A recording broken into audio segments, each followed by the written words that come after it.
باب استحباب عبادت الصلاة على من تقرب لقاؤه على قرب أن دخل ثم خرج ثم دخل في الحال أو حال بينهما شجرة ونحوها.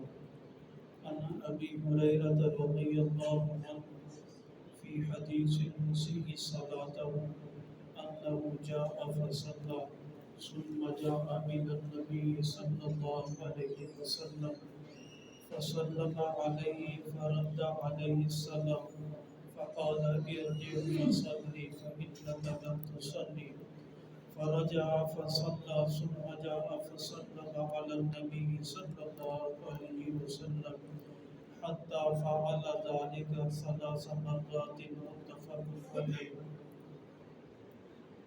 سلام کے جواب دینا اور سلام دوبارہ کرنا کتنے وقفے کے ساتھ جو ہے سلام دوبارہ کیا جا سکتا ہے. یعنی ایک شخص آپس میں ملا، گھر میں ملے، دوبارہ پھر تھوڑی دیر بعد ملا تو سلام کرنا مستحب ہے. اور یہ بھی نبی پاک صلی اللہ علیہ وسلم سے اس بارے میں احادیث مبارکہ منقول ہے. فرمایا اگر کوئی شخص ایک مرتبہ داخل ہوا اور سلام کیا، پھر چلا گیا، پھر دوبارہ آیا، فوری آ گیا، یعنی کمرے سے باہر گیا، گھر سے پھر باہر اور اندر آ گیا، تو اسے چاہیے کہ وہ سلام کرے. یہاں تک کہ اگر ایسا ہوا کہ دونوں شخصوں کے درمیان درخت آ گیا، اب وہ دوبارہ درخت ہی حائل تھا، دوبارہ ملتے ہیں تو پھر کہتے ہیں السلام علیکم.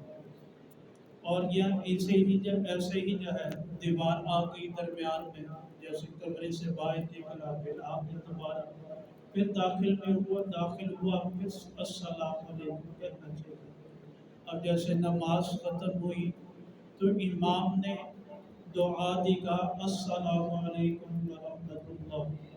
یہ دعا بڑی جامع ہے. اللہ تمہیں سلامت رکھے اور اللہ کی رحمت ہو تمہارے اوپر، اور اللہ کی طرف سے سلامتی آ جائے تو بڑا کام بھی بس ٹھیک ہے. پھر ساری کائنات آپ کے مخالف نقصان پہنچانا چاہے، خدا نخواستہ جائے، تو اللہ تعالیٰ نے جب سلامت رکھنا ہے تو پھر سلامتی.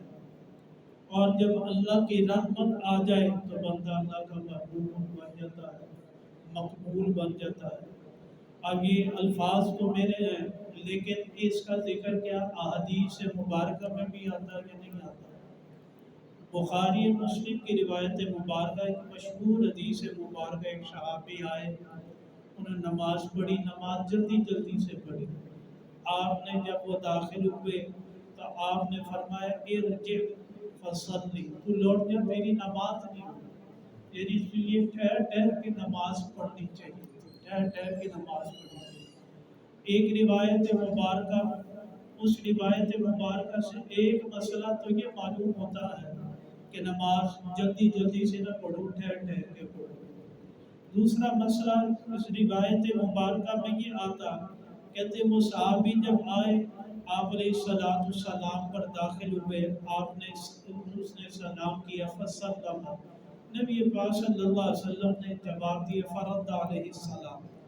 پھر آپ نے انہیں کہا کہ تو لوٹ جا، فصلی، تیری نماز دوبارہ پڑھا، فإنک لم تصلی، تمہاری نماز ہی نہیں. وہ لوٹے صحابی، پھر فرمایا وہ انہوں نے نماز پڑھی، پھر آئے. جب پھر آئے آپ صحابی نے پھر سلام کی، فسلم علی النبی صلی اللہ علیہ وسلم، سلام کیا، حتی فعل ذالک.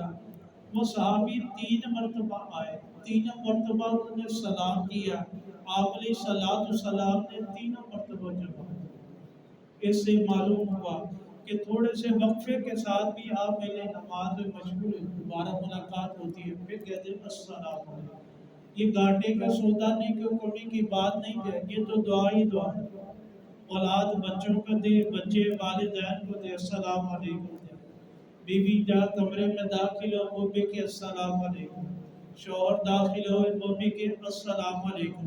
اس کا معنی کیا ہے؟ معنی کو دیکھے جائے سلامت رہو، سلامت رہو، سلامت رہو، تم پہ سلامتی ہو جائے، تو بڑی جامع چیز ہے۔ اگلی روایت مبارکہ ابو داؤد شریف کی ہے۔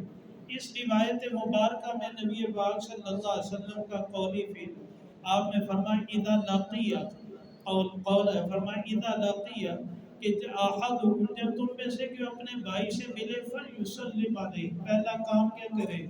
سلام کرے اس پر، اسے یہ نہ پوچھے کیا حال ہے جی، خیریت ہو، فلاں فلاں، نہیں، یہ سب باتوں سے پہلے وہ کہے السلام علیکم، السلام علیکم، باقی باتیں بعد میں جی کیا حال ہے کیا نہیں۔ پھر آگے روایت مبارکہ میں اسی میں لفظ آتا ہے، نبی پاک صلی اللہ علیہ وسلم فرماتے ہیں فَإِنْ حَالًا بَيْنَهُمَا شَجَرَةٌ، اگر ان دونوں کے درمیان درخت حائل ہو جائے، درمیان میں آ جائے، درخت درمیان میں آیا پھر ملے تو فرمایا پھر سلام کرو، او جدار، یا دیوار ان کے درمیان میں آ گئی پھر ملے تو فرمایا پھر سلام کرو جائے، او حجر، ان کے درمیان میں پتھر آ گیا حائل ہوا پھر دوبارہ ملے، ثم لقیہ فلیسلم علیہ، پھر ملاقات کرے تو فرمایا اسے چاہیے کہ سلام کرے۔ یہ مصنوع زندگی ہے، اس میں سلامتیاں، برکات، رحمتیں ہوتی ہیں۔ اللہ سبحانہ تعالیٰ ہمیں بھی سلامتی کے ساتھ رکھے، برکتوں کے ساتھ، ہمارے عیال کو بھی، گھر بار کو بھی جو ہے، اور کاروبار کو بھی، اور جو اللہ تعالیٰ نے نعمتیں دی ہیں، اللہ تعالیٰ کے سلامتی کے ساتھ رکھے۔